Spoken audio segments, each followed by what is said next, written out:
Hi all, welcome to hills brownie Ooty channel. வீடியோக்குள்ளே போகிறதுக்கு முன்னாடி நம்ம சேனலை சப்ஸ்கிரைப் பண்ணிக்கோங்க. மறக்காமல் பக்கத்தில் இருக்கிற பெல் பட்டனை ப்ரெஸ் பண்ணிக்கோங்க. அப்போ தான் நான் போடுற வீடியோ உங்களுக்கு கண்டினியூஸாக நோட்டிஃபிகேஷன் வரும். இப்போ நம்ம வீடியோக்குள்ளே போயிடலாம். டே 4ஓட வெயிட் லாஸ் ஃபுட் வந்து நம்ம இன்றைக்கி பார்க்க போகிறோம். சொரக்காயில் பொரியல் பண்ண போகிறேன். ஒரு சொரக்காய் பார்த்திங்கன்னா நல்லா தோல் சீவி க்ளீன் பண்ணி இந்த மாதிரி தண்ணிக்குள்ளே போட்டு வச்சுருக்கேன். கலர் மாறாமல் இருக்கணும் அப்படின்னு சொல்லிட்டு தண்ணிக்குள்ளே போட்டு வச்சுருக்கேன். வெண்டைக்காய் பொரியலும் பண்ண போகிறோம். வெண்டைக்காய் பார்த்தீங்கன்னா இந்த மாதிரி பொரியலுக்கு வந்து சின்ன சைஸாக இருக்கிற மாதிரி நான் வந்து கட் பண்ணி வச்சுட்டேன். தக்காளி சட்னி பண்ண போகிறோம். டே 4ஓட ஃபுட் பார்த்தீங்கன்னா வெயிட் லாஸ் ஃபுட் பார்த்தீங்கன்னா நம்ம வந்து தக்காளி சட்னி பண்ண போகிறோம். ராகி தோசை, சொரக்காய் பொரியல், வெண்டைக்காய் பொரியல், இதுதான் இன்றைக்கி வந்து நம்ம வந்து செய்ய போகிறோம். தக்காளியும் பார்த்தீங்கன்னா ஒரு 4 பழுத்த தக்காளியை இந்த மாதிரி நல்லா பெருசு பெருசாக நான் கட் பண்ணி வச்சுருக்கேன். இதை வந்து நம்ம மிக்சி ஜாரில் நம்ம போட்டு அரைச்சிட்டு நம்ம அதுக்கப்புறம் சட்னி வந்து நம்ம தாளித்து விட்டுருவோம். 2 பொரியலுக்கும் தேவையான வெங்காயம் பார்த்தீங்கன்னா ஒரு பெரிய வெங்காயம் நல்லா பொடி பொடியாக கட் பண்ணி வச்சுருக்கேன். ஒரு கொத்து கருவேப்பிலை, கொஞ்சமாக மல்லித்தலையும் எடுத்து வச்சுருக்கேன். சொரக்காய் பொரியலுக்கு பார்த்தீங்கன்னா நான் வந்து 1 ஸ்பூன் அளவுக்கு பச்சை வேர்க்கடலை வந்து எடுத்து வச்சுருக்கேன். காரத்துக்கு 2 வரமிளகா, ஒரே ஒரு பூண்டு பல் எடுத்து வச்சுருக்கேன். இதை வந்து நம்ம வறுத்துட்டு நம்ம பவுட்ரு பண்ணிட்டு தான் நம்ம வந்து சொரக்காய் பொரியல் வந்து நம்ம செய்ய போகிறோம். சொரக்காய் பொரியலுக்கு நம்ம எடுத்து வச்சுருக்க வேர்க்கடலை, பூண்டு, வரமிளகாலாம் ஒரு பேனில் வந்து சேர்த்துக்கலாம். நல்லா வேர்க்கடலையும் பார்த்தீங்கன்னா நல்லா பட்டு பட்டுன்னு சவுண்டு வரணும். பூண்டும் கொஞ்சம் கலர் மாறணும். அந்த டைமில் நம்ம வந்து எடுத்துடலாம். எண்ணெயெல்லாம் எதுவும் ஊற்ற தேவையே இல்லை. அப்படியே ட்ரை ரோஸ்டே பண்ணிக்கோங்க.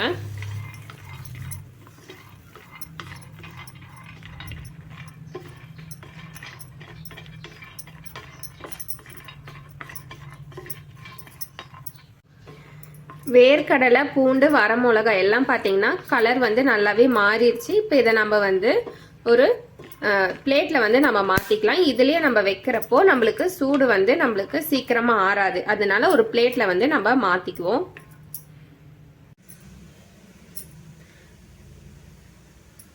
தக்காளி சட்னிக்கு பார்த்தீங்கன்னா தக்காளி வந்து நம்ம மிக்சியில் வந்து நம்ம போட்டுக்கலாம்.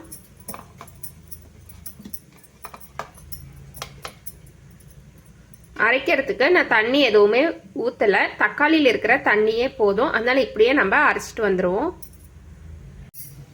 தக்காளி சட்னி தாளித்து விடுறதுக்கு பார்த்தீங்கன்னா அடுப்பு ஆன் பண்ணி ஒரு பாத்திரம் வச்சுட்டேன். எண்ணெயும் நல்லா சூடாயிடுச்சு. கொஞ்சமாக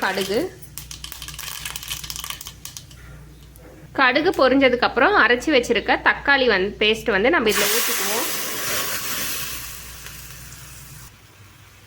உப்பு தேவையான அளவு போட்டுக்கிறேன். தக்காளி அரைக்கிறப்போ நம்ம கொஞ்சம் கூட உப்பு போடல. அதனால இந்த டைமில் உப்பு போட்டுக்கிறேன். தக்காளி வந்து நல்லா எண்ணெய் பிரிஞ்சு வர அளவுக்கு நல்லா வதக்கிக்கோங்க.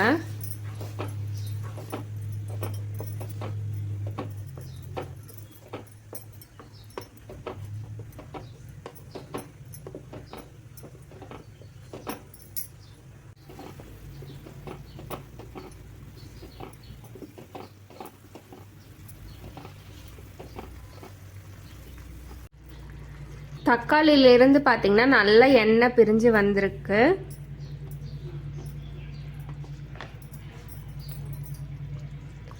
காரத்துக்கு 1/2 ஸ்பூன் அளவு மிளகாத்தூள் போட்டுக்கிறேன்.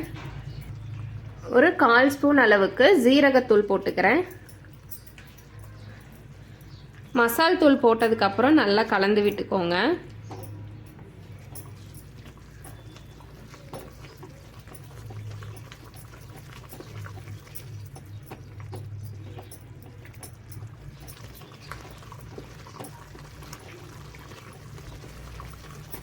கொஞ்சமாக கருவேப்பிலை, கொஞ்சமாக மல்லித்தலை. இப்போது தக்காளி சட்னி நம்ம இறக்கிடலாம்.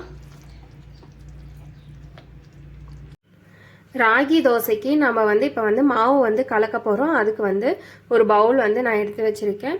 இந்த கப்பில் பார்த்தீங்கன்னா 1 கப் வந்து ராகி மாவு வந்து எடுத்திருக்கேன். ஸோ இந்த ராகி மாவு வந்து நம்ம சேர்த்துக்கலாம். அதே கப்பில் பார்த்தீங்கன்னா 1/2 கப் இருக்கிற மாதிரி நம்ம இட்லி தோசைக்கெல்லாம் அரைப்போம் பார்த்தீங்களா மாவு, அந்த மாவு வந்து நான் வந்து சேர்த்துக்கிறேன். இந்த மாவு பார்த்தீங்கன்னா நான் ஆல்ரெடி அரைச்சி வச்சுட்டேன். நான் வந்து வெயிட் லாஸ் டைமில் வந்து இப்படி தான் நான் வந்து ராகி தோசை வந்து நான் செஞ்சு சாப்பிடுவேன். ஸோ இப்போ இதுக்கு வந்து மாவுக்கு தேவையான அளவு நம்ம வந்து தண்ணி ஊற்றிக்கலாம். இந்த பவுலை வந்து நம்ம வாஷ் பண்ணிட்டு நம்ம தண்ணி ஊற்றிக்குவோம். தண்ணி ஊற்றிக்கலாம். கொஞ்சம் கொஞ்சமாக தண்ணி ஊற்றிக்கோங்க. ஃபுல்லாக தண்ணி ஊற்றுனீங்க அப்படின்னா நம்மளுக்கு வந்து தோசை வந்து ஒரு கரெக்டான ஒரு பதத்தில் இருக்காது, ரொம்ப தண்ணியாக இருக்கிற மாதிரி ஆயிரும். அதனால் தண்ணி அளவு கொஞ்சம் பத்தலை அப்படின்னா பார்த்துட்டு சேர்த்துக்கோங்க. இன்னும் கொஞ்சம் தண்ணி ஆட் பண்ணிக்கலாம்.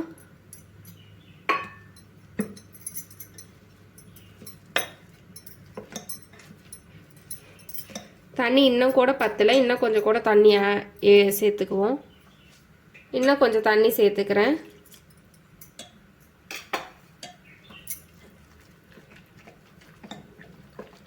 ரொம்ப தண்ணியான பக்குவத்துக்கு வந்து மாவு வந்து கரைச்சிடாதீங்க. நம்ம இட்லி தோசைக்கெல்லாம் எப்படி நம்ம மாவு வந்து கரைச்சி எடுப்போம் அது மாதிரி கரைச்சி எடுத்துக்கோங்க.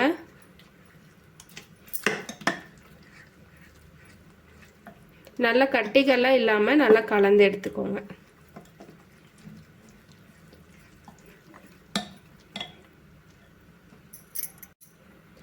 மாவு பார்த்தீங்கன்னா ராகி தோசைக்கு வந்து மாவு வந்து நம்ம கலந்து வச்சுட்டோம். இப்போ ஒரு மூடி போட்டுக்கிறேன். ஒரு 10 நிமிஷம் கழித்து நம்ம எடுத்து பார்த்துக்குவோம். அதுக்குள்ளே மாவு கொஞ்சம் நம்மளுக்கு புளிச்சு வந்துடும். ராகி தோசைக்கு நம்ம மாவு ஊற வச்சு ஒரு 10 நிமிஷம் பக்கம் போல் ஆயிடுச்சு. இப்போ நம்ம ஓப்பன் பண்ணி பார்த்துக்குவோம். மாவு பார்த்தீங்கன்னா நல்லாவே புளிச்சு வந்துருச்சு. ஸோ இப்போ நம்ம வந்து தோசை வந்து நம்ம ஊற்றிக்கலாம். ராகி தோசைக்கு பார்த்தீங்கன்னா தோசை கல் வந்து சூடாயிருச்சு. இப்போ நம்ம தோசை ஊற்றிக்கலாம். தோசை வந்து உங்களுக்கு எப்படி மொத்தமாக வேணுமோ இல்லை மெலிசாக வேணுமோ அதுக்கேற்ற மாதிரி நீங்கள் தோசை வந்து நீங்கள் ஊற்றிக்கோங்க. நான் வந்து கொஞ்சம் மெலிசாக ஊற்றிக்கிறேன்.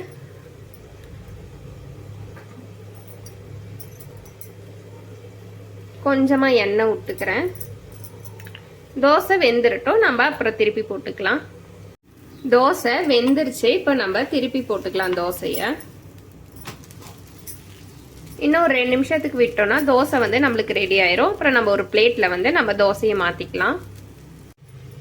திருப்பி போட்டு பார்த்தீங்கன்னா ஒரு 2 நிமிஷம் பக்கம் போல ஆயிடுச்சு. இப்போ தோசை நம்மளுக்கு வெந்திருக்கும். நம்ம திருப்பி பார்த்துக்கலாம். தோசை பார்த்தீங்கன்னா நல்லா வெந்துருச்சு. நம்ம ஒரு பிளேட்டுக்கு மாத்திடுவோம். வெண்டைக்காய் பொரியலுக்கு வெண்டைக்காயில் இருக்கிற வலுவலுப்பை போக்கிடலாம். எண்ணெயிலேயே வெண்டைக்காயை நல்லா வணக்கிக்கோங்க. அப்போதான் வெண்டைக்காயில் இருக்கிற வலுவலுப்பு தன்மையெல்லாம் போகும். நீங்கள் இந்த வெண்டைக்காயை வலுவலுப்பு போக்குறப்ப மூடி போட்டாலாம் நீங்கள் வந்து வேக வைக்கக்கூடாது. அப்போ வெண்டைக்காயில் நம்ம மூடி போடும்போது அந்த தண்ணி பட்டுச்சு அப்படின்னா வெண்டைக்காய் வந்து கொஞ்சம் நொதன்னு போன மாதிரி இருக்கும். அதனால் வந்து எண்ணெயிலே இப்படியே வணக்கிக்கோங்க. ஒரு 2 நிமிஷத்துக்கு வணக்கினீங்கன்னாவே வெண்டைக்காயில் இருக்கிற வலுவலுப்பெல்லாம் போயிடும்.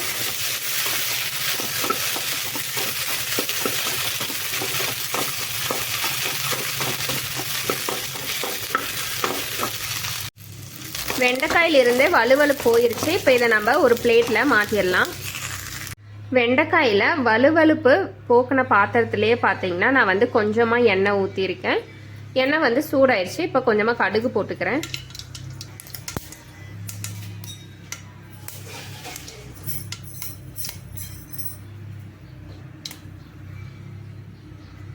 கடுகு பொரிஞ்சிருச்சு. கொஞ்சமாக கருவேப்பிலை,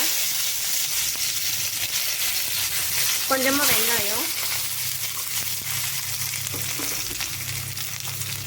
வெங்காயம் வந்து லைட்டாக வணக்கிக்கோங்க. ரொம்ப நேரம் வணக்க தேவையில்லை. 1 நிமிஷத்துக்கு வெங்காயத்தை வணக்கினீங்கன்னாவே போதும்.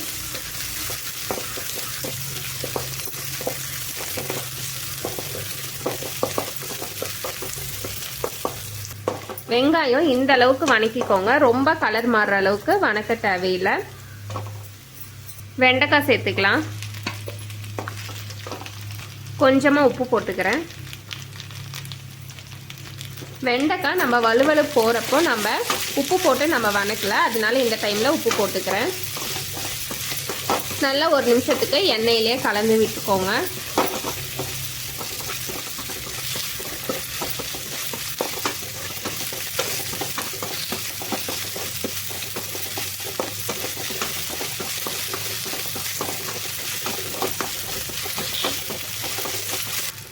ஒரு அரை ஸ்பூன் அளவுக்கு மிளகாத்தூள் போட்டுக்கிறேன். 1/4 ஸ்பூன் அளவுக்கு ஜீரகத்தூள் போட்டுக்கிறேன். மசாலா தூள் போட்டதுக்கப்புறம் எண்ணெயிலே ஒரு நிமிஷம் கலந்து விட்டுக்கோங்க. அப்போ தான் அந்த மசால் வாடை வந்து இருக்காது.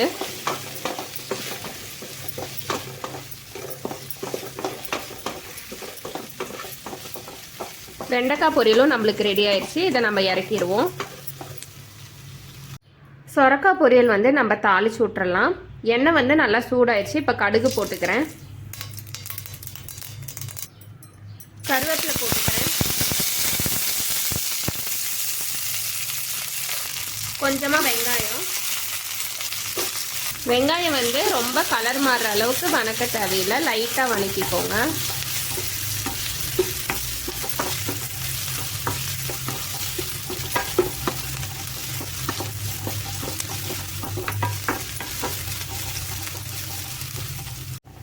வெங்காயம் பார்த்தீங்கன்னா ரொம்ப கலர் மாறல. இந்த அளவுக்கு வெங்காயம் வணங்கினாவே போதும். சொரக்காய் சேர்த்துக்கலாம்.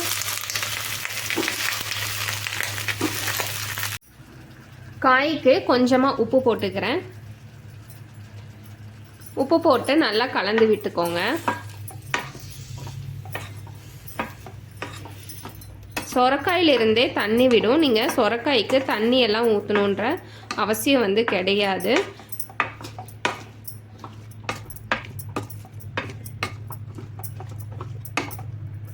சொரக்காய்க்கு வேர்க்கடலை, பூண்டு, வரமிளகா இதெல்லாம் நம்ம வறுத்து வச்சுருந்தோம். வேர்க்கடலையில் பார்த்தீங்கன்னா நான் வந்து தோலெல்லாம் எடுத்துட்டு தான் நான் இதை வந்து அரைக்க போகிறேன். இப்போ இதை அரைச்சிருவோம். அதுக்குள்ளே நம்மளுக்கு சொரக்காயும் ஒரு பக்கம் வந்து நம்மளுக்கு வெந்துடும். இப்போ நம்ம சொரக்காய் நம்ம மூடி போட்டுருவோம். அடிக்கடி எடுத்து பார்த்துக்கலாம் சொரக்காயில் தண்ணி இருக்கா அப்படின்ட்டு. சொரக்காய் பொரியலும் பார்த்தீங்கன்னா ஒரு பக்கம் நம்மளுக்கு ரெடி ஆயிடுச்சு. நம்ம மூடி எடுத்து பார்த்துக்குவோம். சொரக்காயில் இருக்கிற தண்ணி எல்லாமே நல்லா வற்றிருச்சு. எண்ணெயிலே ஒரு நிமிஷம் சொரக்காயை நல்லா வதக்கிக்கோங்க.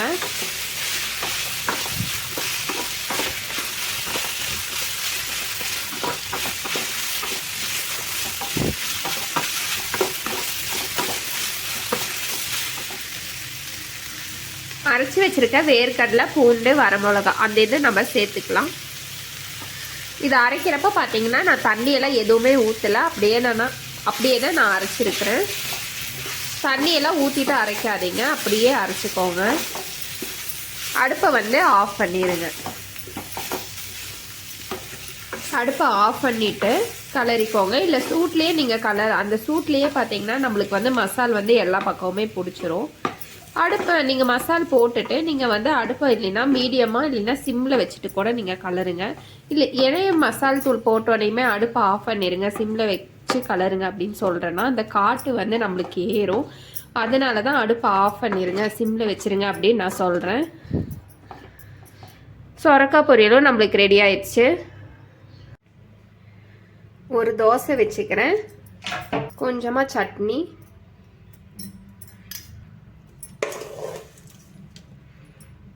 கொஞ்சமாக வெண்டைக்காய் பொரியல், கொஞ்சமாக சொரக்காய் பொரியல். டே 4ஓட ஃபுட் பார்த்தீங்கன்னா இதுதான். ஒரே ஒரு தோசை மட்டும் நான் வச்சுக்கிட்டேன். எனக்கு ஒரு தோசையே போதும் அப்படின்னு நான் ஒரு தோசை மட்டும் வச்சுக்கிட்டேன். நீங்கள் இன்னொரு தோசை வச்சு நீங்கள் சாப்பிட்றனாலும் நீங்கள் சாப்பிட்டுக்கலாம். காய் வந்து கொஞ்சம் நிறைய எடுத்திருக்கேன். சட்னி கொஞ்சமாக எடுத்திருக்கேன். இதுதான் பார்த்தீங்கன்னா டே 4ஓட ஃபுட் வந்து நான் வந்து சாப்பிட போகிறேன். டைம் பார்த்தீங்கன்னா 12 ஆயிடுச்சு. டைம் பார்த்தீங்கன்னா 5:45 ஆயிடுச்சு. இப்போ வந்து நம்ம ஈவினிங் ஸ்நாக்ஸ் வந்து சாப்பிட்டுக்கலாம். நான் ஒவ்வொரு நாள் 5:45 சாப்பிடுவேன், 6 மணிக்கும் சாப்பிடுவேன். டைமை வந்து கன்ஃபியூஸ் பண்ணிக்காதீங்க. ஈவினிங் டைம் சாப்பிடுவேன். ஈவினிங் பார்த்தீங்கன்னா மாதுளப்பழம் தான் சாப்பிட போகிறேன். எப்போவுமே வந்து வெயிட் லாஸில் வந்து பயிர் வகைகளும் சாப்பிடணும், அதே மாதிரி ஃப்ரூட்ஸும் எடுத்துக்கணும். நான் இன்றைக்கி பார்த்தீங்கன்னா டே 4ஓட நான் வந்துட்டு மாதுளப்பழம் தான் இன்றைக்கி வந்து சாப்பிட போகிறேன். ஒரு 2 மாதுளப்பழம் வந்து உளிச்சு வச்சுருக்கேன். இப்போ ஈவினிங் வந்து இதை சாப்பிட போகிறேன். டைம் பார்த்தீங்கன்னா 6:45 ஆயிடுச்சு. இப்போ பார்த்தீங்கன்னா நான் வந்து நைட் டின்னர் வந்து நான் சாப்பிட போகிறேன். ராகி தோசைக்கு பார்த்தீங்கன்னா தோசை கல் வந்து சூடாயிருச்சு. இப்போ நம்ம தோசை ஊற்றிக்கலாம். தோசை வந்து உங்களுக்கு எப்படி மொத்தமாக வேணுமோ இல்லை மெலிசா வேணுமோ அதுக்கேற்ற மாதிரி நீங்கள் தோசை வந்து நீங்கள் ஊற்றிக்கோங்க. நான் வந்து கொஞ்சம் மெலிசா ஊற்றிக்கிறேன். கொஞ்சமாக எண்ணெய் விட்டுக்கிறேன். தோசை வெந்துடட்டும், நம்ம அப்புறம் திருப்பி போட்டுக்கலாம்.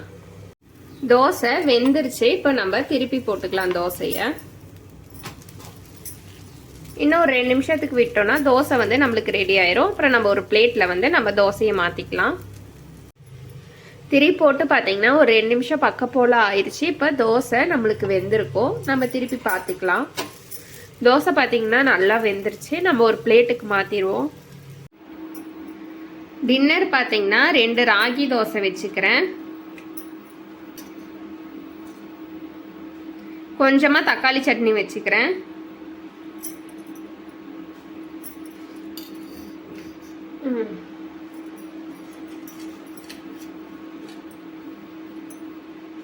கொஞ்சமா சொரக்காய் பொரியல் வச்சுக்கிறேன். இதுதான் பார்த்தீங்கன்னா நைட் டின்னரு. டே 4ஓட நான் வந்து வெயிட் லாஸ் ஃபுட் சேலஞ்சில் நைட்டுக்கு வந்து இந்த டின்னர் தான் நான் வந்து சாப்பிட போகிறேன். 6 o'clock வந்து மாதுளப்பழம் சாப்பிட்டனால நான் வந்துட்டு ஒரு பொரியல் மட்டும் போதும்னு நான் வச்சுக்கிறேன். நீங்கள் இன்னொரு பொரியலும் சேர்த்து வச்சு சாப்பிட்றனாலும் சாப்பிட்லாம். வெயிட் லாஸ் வீடியோ உங்களுக்கு பிடிச்சிருந்துச்சுன்னா உங்கள் ஃப்ரெண்ட்ஸ் அண்ட் ஃபேமிலிஸ்க்கு இந்த வீடியோவை ஷேர் பண்ணுங்கள். அப்படியே நம்ம சேனலை சப்ஸ்கிரைப் பண்ணிக்கோங்க. நன்றி.